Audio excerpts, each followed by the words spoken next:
Ma'am, kumusta po kayo? Ako? Opo. Okay na okay. Okay. Very nice.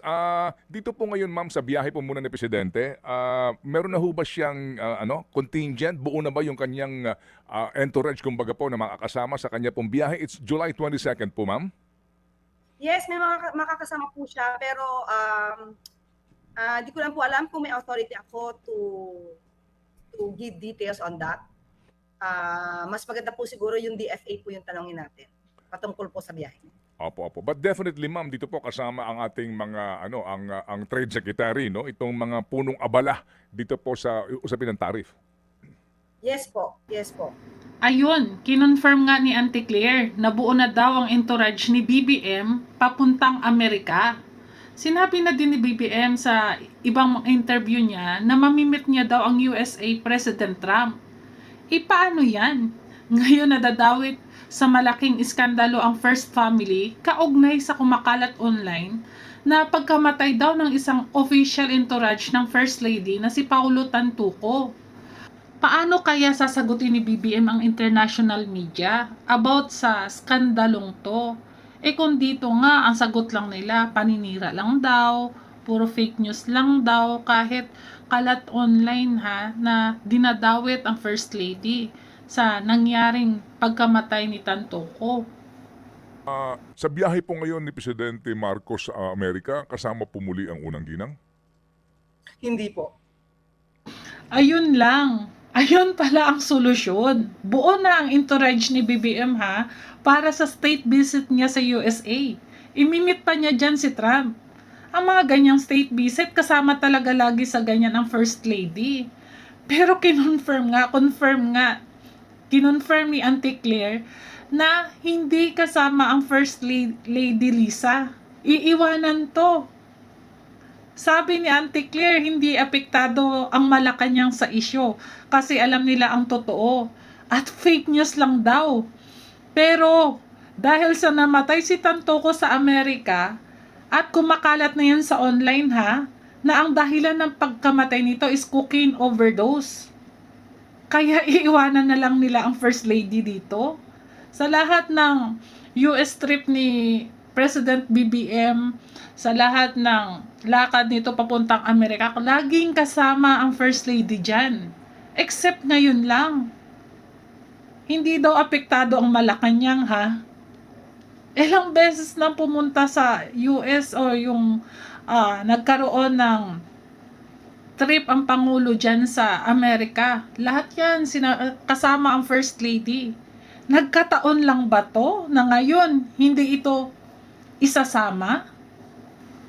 Ba't naman hindi isasama? Grabe naman na iiwanan ang First Lady dito.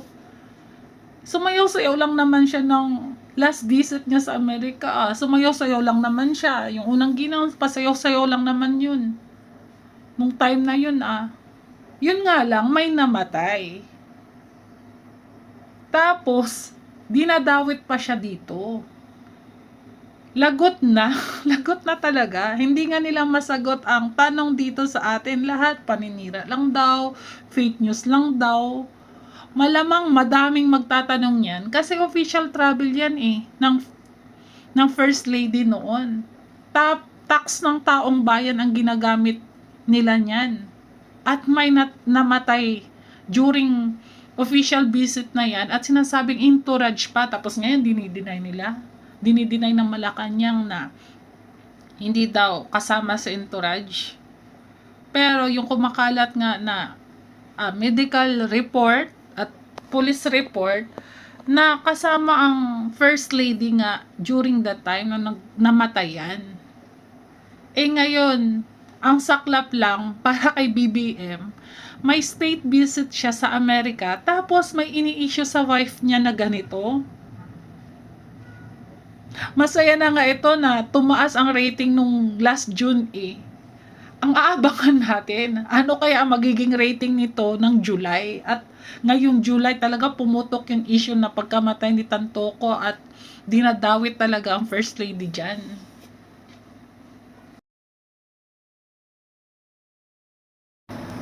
Patayin na talaga, patayin na.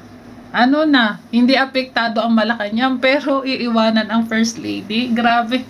Para sinabi nila na panira lang First Lady sa state visit ng Pangulo at inimit niya pa si Trump tapos hindi kasama. Kadalasan kasama talaga yan siya eh. Kasama talaga lahat naman ng trip ni BBM sa Amerika kasama yan. Except lang ngayon, nagkataon lang ba? Nagkataon lang na iniwan siya ngayon? Nako po. Nakakatawa.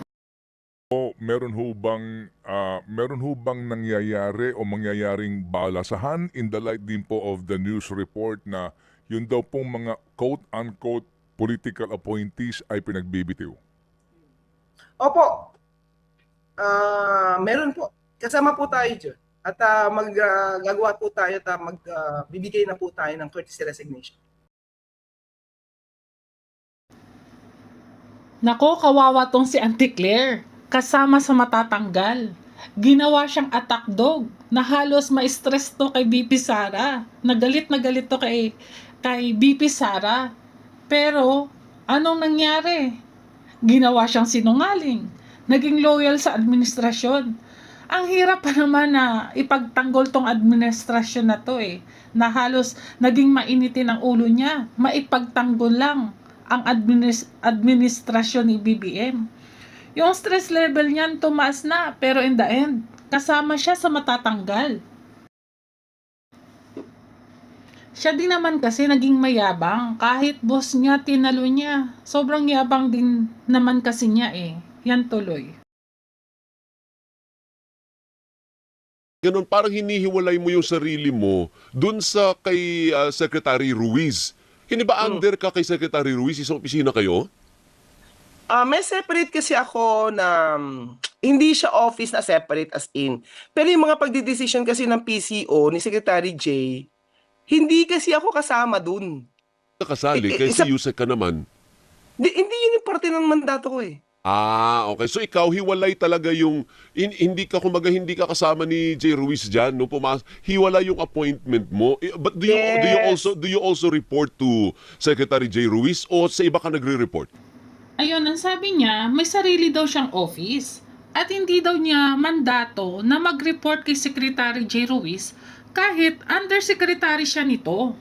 Doon lang kami. Pero diretso kay Sec J, hindi naman ako nag-report sa kanya. So nakikita niya lang yung ginagawa namin. Sinong boss mo? Sinong pinaka-secretary mo kung hindi ka nagre-report kay J? Presidente. Ayun. So si Yusek Claire, direkta siya sa presidente, hindi siya sa kay secretary. Mag-report. Kakaiba no? Undersecretary siya pero hindi siya nagre-report sa secretary niya. Sa kumpanya, ang tawag dyan, EPAL. EPAL ang tawag sa mga ganitong tao. Yung direct supervisor mo, walang kaalam-alam sa report mo. Tapos ikaw, nag-EPAL, diretso ka kaagad sa boss. Sa mga kumpanya, ang tawag dyan, EPAL. EPAL na office mate. Pinagmalaki niya pa na sa presidente daw siya nagre-report at hindi kay Secretary J. Ruiz. Opo, ito ho kasing ratings issue na ito, bago pa itong pinakahuling result ng trust and approval ratings po ng SWS, pinag-uusapan na agad-agad ng iba, yung performance ng dating kalihim ng PCO na si Ginoong J. Ruiz, no?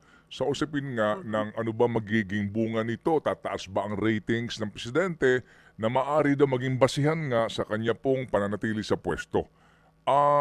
Ma'am, ito pong June ratings tumaas. Kailan kaya napagdesisyonan po yung pag-aalis kay Ginoong J. Ruiz? Kung tumaas naman po ang ratings niya, bakit siya inalis? Hindi ko po masasagot yan. Kung ano po yung naging dahilan. Siguro po, meron talagang trabaho na naaayon po kay Sec J. Ruiz. So, hindi ko po masasagot categorically kung bakit po siya natanggal or pinalitan ng Sec Dave Gomez ngayon. Sa ngayon ho ba, ma'am, diyan po sa PCO, meron ho bang nangyayari o mangyayaring balasahan in the light din po of the news report na yun daw pong mga quote-unquote political appointees ay pinagbibitiw? Opo. Meron po. kasama po tayo dyan. At gagawa po tayo at magbibigay na po tayo ng courtesy resignation. Opo. Kasama po kayo sa sa obligado dito po sa order ni OIC Secretary Dave Gomez. Kailan po kayo maghahain, ma'am, ng inyo pong courtesy resignation, attorney? Ngayon po, Opo. Pwede ba pakihintay muna matapos ng aming interview? Ngayon, tinatanggal si Secretary J. Ruiz.